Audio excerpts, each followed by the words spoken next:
Yo, what up, y'all? It's the boy Wonder hitting that record button once again.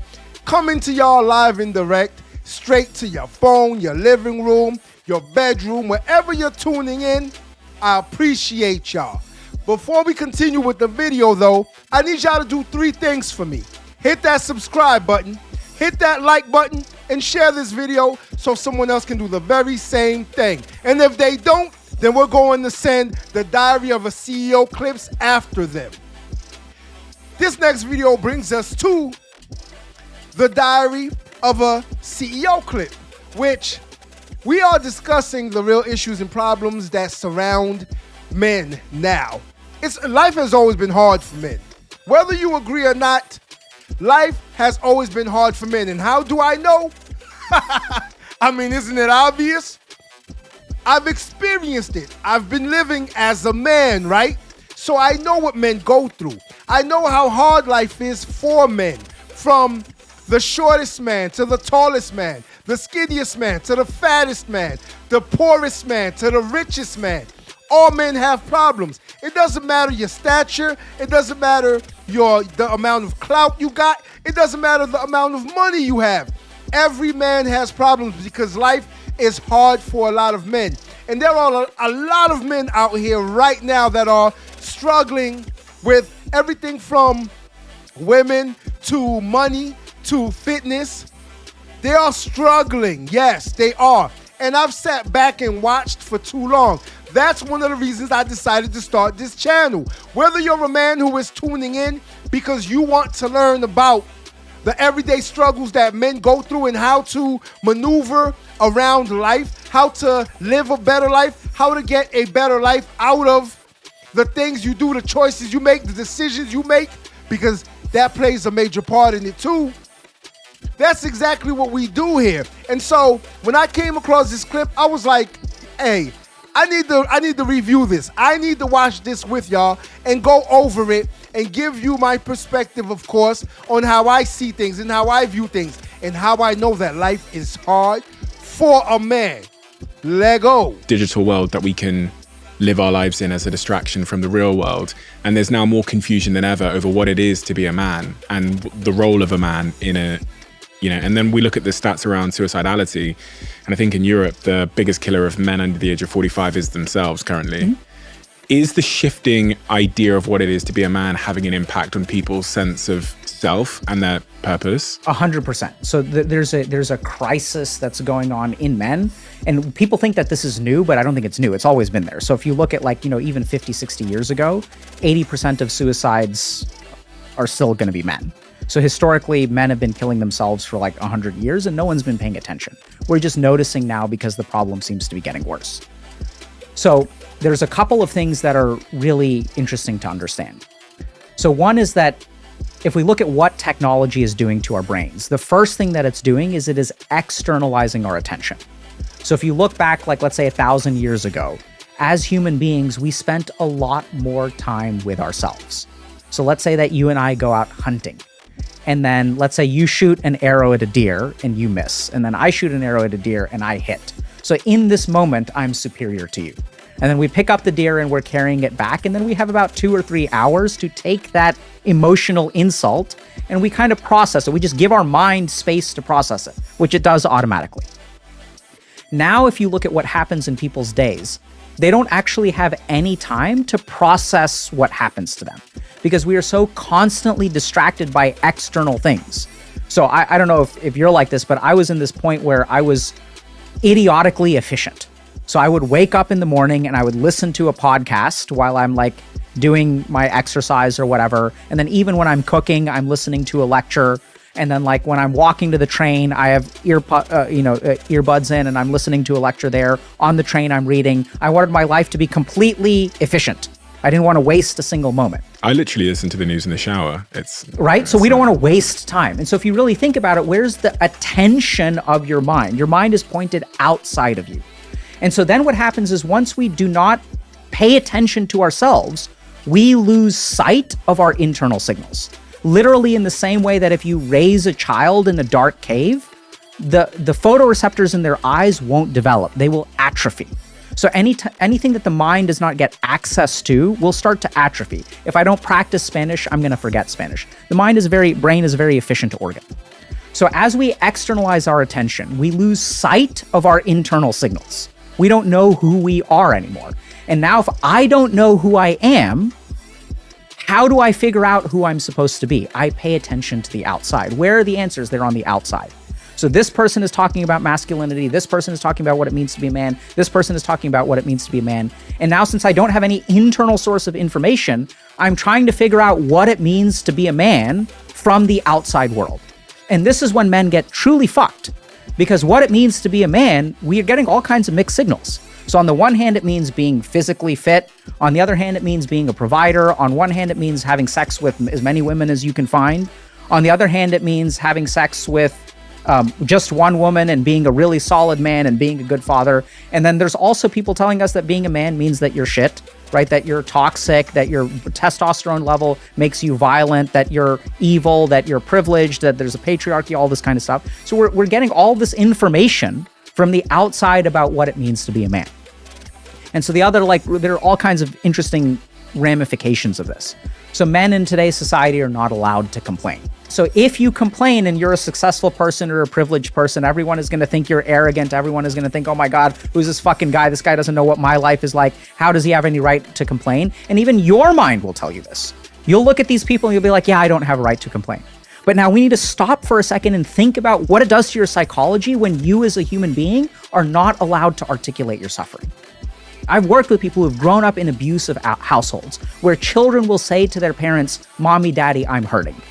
And the parent smacks them across the face. How dare you? You're so lucky. You don't realize the sacrifices I make for you. It's traumatizing to the child when they say, I am suffering and no one listens. This is what we're doing to the generation of men. People are saying, I am suffering. For 100 years, men have been killing themselves. 80% of suicides are men. The most dangerous thing for a man under 45 is themselves. And these people have been literally killing themselves because no one has been listening to them. So in the same way that you grow up with as a child in a household that's abusive, where no one takes you seriously, no one listens to your suffering, and now we even have successful men who are not allowed to complain. So the psychological impact is the same. Anytime you have a human being who is suffering in some way and they cannot find connection. Gentlemen, I have to say, everything he just touched on is so true.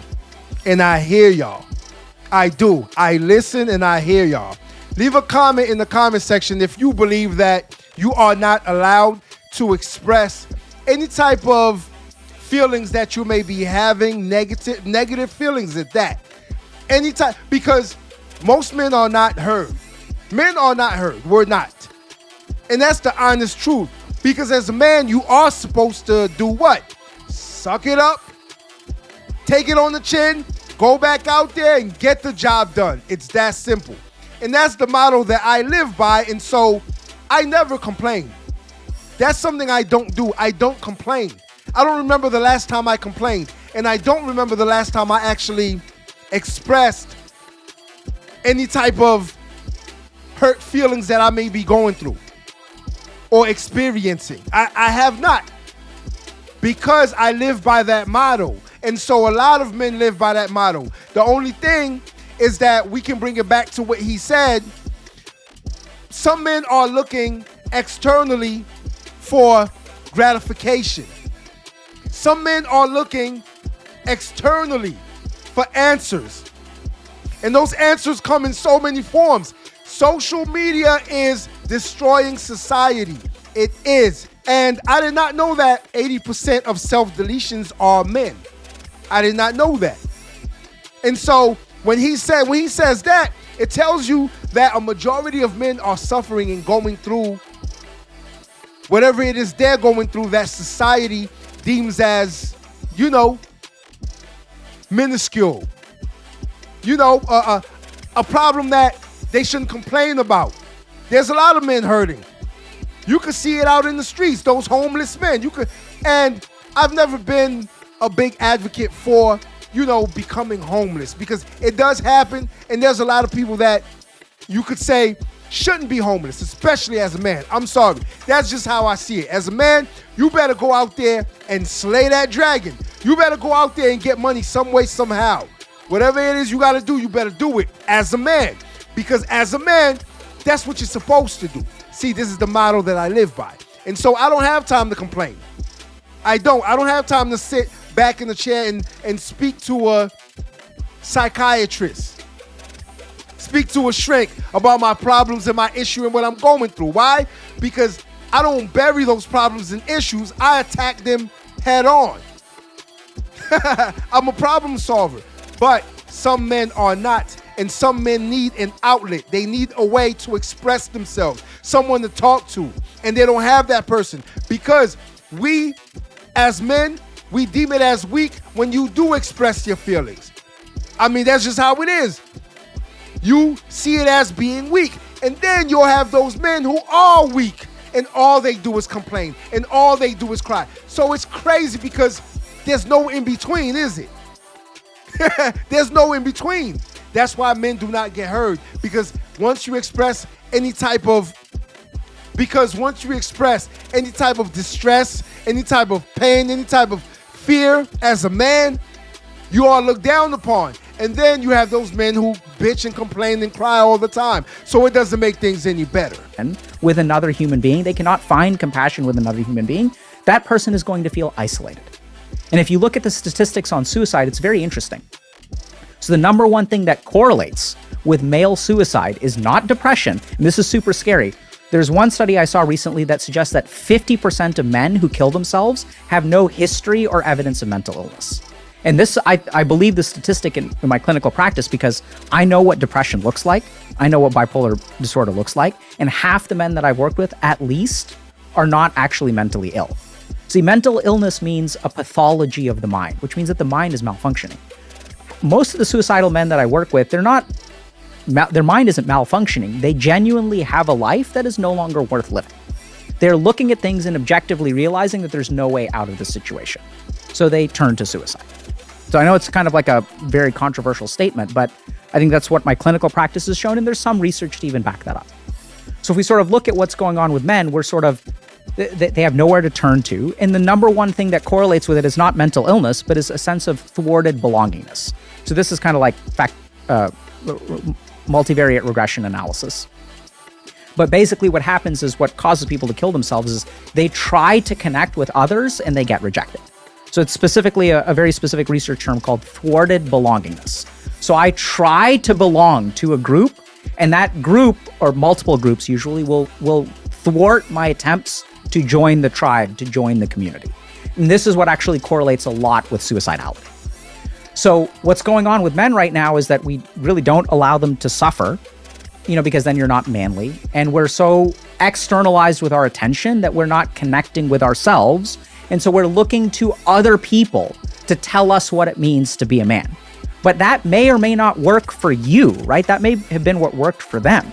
So then we kind of get into this problem where we're disconnected from ourselves. And then the world doesn't accept us. We're not allowed to suffer. And that's what creates the problem. What is the remedy to this? So I think the first thing is we must reconnect with ourselves, right? So when you're kind of saying why does everyone think, oh, I need to achieve this, I need to make this money and things like that. Where did you learn that you should do all that? You learned all that from the outside. Instagram, right? So we get fed all of these ideas because if you look at all these influencers, what are they doing? They're never crying. They're smiling. Some of them will even pay very attractive women to take pictures with them. Well, some of them are crying, but they're crying and uploading it for ulterior motives, right? Absolutely. And I think a lot of them are genuinely suffering too. But then it's also there's all kinds of weird stuff going on. So one thing is people say that we don't allow men to be emotional. Nowadays, but people say, oh, men are allowed to cry. So this is something that I experienced even in my marriage, where we allow men to cry, but we don't allow men to be angry. But why are men no longer allowed to be angry? You just think about it for a second. So anger is just a completely normal emotion, right? But if I'm in a situation where I'm in an argument with my wife, and I feel emotion A, and I express emotion A, and she feels emotion B, and she expresses emotion B, these two things should be equal, right? We as both human beings get to express what we feel. Now, in the case of me expressing anger and her expressing sadness, she's crying and I'm yelling. Suddenly, I've become a villain. It's so interesting. I saw a viral tweet yesterday it was someone Googling, my wife is yelling at me, what should I do? And then my husband is yelling at me, what should I do? When they Googled, my husband is yelling at me, what should I do? Domestic violence helpline comes up as like a Google pop-up. When you Google, my wife is yelling at me, what should I do? Nothing comes up. Yeah. Because obviously, as you said, in the case of villainization, I know that most domestic violence comes from men, but it's interesting that we see the emotion, we interpret the emotions entirely differently because of that. Absolutely, right? So we as a society will say like, oh, men need to be in touch with their emotions, but not anger. And then this is what really screws men, because as men, we are socialized and conditioned to only feel anger. This is the only emotion you're allowed to feel as a man growing up. And this is the one emotion that gets demonized when you're older. So I'll give you a simple example. So like I used to get bullied a lot, right? So when I get bullied in school, like what am I supposed to do, Stephen? In school, well, it depends if you can fight back. Absolutely, right? It's fighting back. Like you didn't say talk to the teacher. You didn't say ask for help. You didn't say cry about it, because if I cry about it, what's going to happen, Stephen? You're going to get bullied more. Absolutely.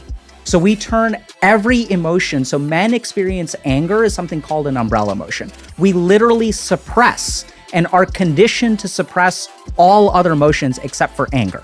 And then if you talk to men about their experience of life, anger is always the first thing that comes out of their mouth. Someone breaks up with you. How do you feel about it? Do you feel ashamed? No, that's not what we say. I feel pissed off. How could she do this to me? And then we vent that anger on the internet, and then this turns into misogyny, right? And then we get demonized for it. And it's not that there isn't, we should be harshly judged if we act on those kinds of emotions. I'm not saying that that's the case. But what we also need to consider is that the men who are saying these kinds of toxic things are saying that for a reason. This is because of their upbringing. This is because of the world that they lived in, right? So we're conditioned to only experience anger. Even sadness gets turned into anger. Shame gets turned into anger. Fear gets turned into anger, right? So if I'm afraid of something happening, what do I need? I need to man up, get angry, right? Like, let's go, son, let's go. This is the emotion that we tap into to overcome fear. So we don't feel any of those other emotions, and we're left only feeling anger. So I have to say that men who cry, they are not weak. If you cry as a man, you're not weak. Don't ever think that. See, society wants you to think this because they do try to villainize being a man. Oh yeah, toxic masculinity. Toxic, you're toxic. If you get angry, you're toxic. If you cry, you're a bitch. So you can't win. No matter what it is you do as a man, you cannot win. So I believe that me, myself, you need to be who you truly are by doing what? Unplugging from the outside world. That's exactly what this video is telling y'all to do. You need to unplug from the outside world. You have social media that is constantly bombarding you with ideas. Your own mind is not yours anymore. I hope you know that. The ideas that you have are not yours anymore. Social media is constantly, that's why I say social media is going to be the end of society. It's ruining society. Men, women, everyone. It's ruining society. Social media is. And so if you don't unplug from social media, IG, YouTube, TikTok, all of that, if you don't unplug from all of that, guess what you become? Someone that you will not recognize in the mirror tomorrow morning. And that's a fact. That's why you need to unplug. People still need to take trips by themselves or together as a couple, whatever it is. People still need to take trips. You still need to go hiking. Go walk that trail by yourself. Go see what nature is about. Bring your dog. You still need to go on that lake. Get on that boat. Go fishing. You see what I'm saying? People do not do a lot of this stuff anymore because they are so in tune with social media. You don't seem to understand what it is doing to us. You are becoming that AI that we speak about. You are becoming artificial intelligence. And you don't see it because you are living in these screens. You are living in social media. And when he said influencers do not show themselves crying, and when I say crying, I mean genuinely. If one gets on there crying, they usually do it for the clicks. It's just that simple. They normally do it for the clicks. They don't do it for anything else but clicks. So to see someone genuinely crying on social media, which now that I think about it, would be kind of weird too, because why would I get on social media and hit that record button and start crying in front of everybody? No, especially as a man. I'm not going to do that. Men cry in silence. Yeah, men suffer in silence. So you are allowed to suffer. You are allowed to cry. But you need to do it in silence. You need to do it in the confinement of your own home. Then shut up and go back out there and slay the dragon, because that's what we're supposed to do. I'm sorry. That's what we're supposed to do. And is there a lonely epidemic going on? Most definitely. A lot of men are lonely. What is the word they use? Incels? A lot of men are lonely. A lot of men don't have companions. A lot of men aren't married. You could say most men are not married. A lot of men are not even dating. They don't have a significant other. And when he said that the self-deletion rate is so high, usually due to the fact that you don't have a group to belong to, you don't have anyone to share life with, it's true. Do you know how many men are lonely right now? They do not belong to any groups. They do not have any friends. So many men do not have friends. They don't run in packs like we used to as men. And when they do, they're YNs, they're out there getting in trouble. I'm just saying. So we need to start building communities again. Yes, this is the part where I talk about solution. Because we're not just going to touch on the issues and what's going on with men. We're going to touch on the solutions as well. We need to start communities again. And I must say that there is one person online who is starting a community, and I see what he is doing. At first I wasn't down with it, but now that I think about it, it's actually a good thing that he's starting a community of men, where men all around the world help each other, where men belong somewhere. Now, the reason why I am not really big on groups like that is because sometimes the person who runs said group, the leader of said group, can abuse his power. Yes, we know this. Power corrupts, absolutely, right? Right. And so we know this. But the thing is that everyone should be a leader. That man who started the group should be teaching everyone else how to be a leader. And so those men need to branch off and start their own communities as well. Make it a pyramid scheme. You see what I'm saying? Make it a pyramid scheme. Everyone needs to branch off and start their own communities of men. Each one teach one. I don't know if you ever heard that saying, but it's so true. We all need to teach each other. We all need to come together. Now, is that going to happen? Honestly, I don't see it happening. Why? Because everyone is glued and stuck to the screens of their phones and their TVs and their computers and their tablets. Damn, what else is there? Everyone is stuck. Everyone is stuck to those. And social media runs the world right now. And if you don't say it's true, I don't know where you've been living. But it's a fact. So men need to start coming together. Men need to start helping each other, because if we don't, we're going to go extinct. And when I say extinct, I'm talking about real men. Until next time. If you like this video, like, share, and subscribe to the channel for more content.